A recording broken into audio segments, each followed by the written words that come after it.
शहर आणि परिसरातील धबधबे आता नागरिकांचं लक्ष वेधू लागलेले आहेत। हे धबधबे पाहण्यासाठी आता लोणावळ्यात गर्दी होताना दिसते। डोंगर रंगांमधून वाहणारे हे धबधबे आणि त्यावरती धुक्याची झालर नागरिकांना चांगलीच आकर्षक ठरते। इथे आल्यानंतर नागरिकांना सेल्फी फोटो काढण्याचा मोह आवरत नसल्यामुळे इथे मोठ्या प्रमाणात गर्दी बघायला मिळते।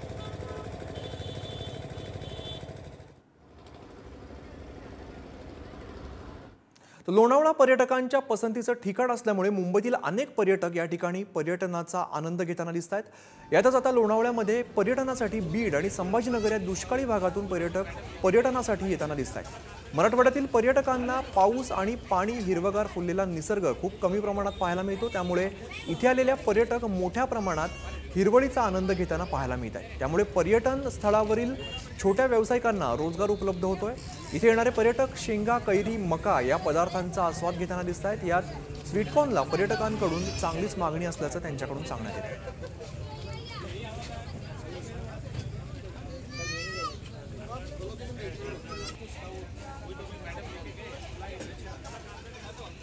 लोणावळ्यातली आपण दृश्य पाहतो। लोणावळ्यामध्ये मोठ्या प्रमाणात गर्दी बघायला मिळते। छोटे जे स्टॉल असतात त्यावरती सुद्धा पर्यटकांची मोठी गर्दी आहे। तर मराठवाड्यातील अनेक पर्यटक या ठिकाणी बघायला मिळतात।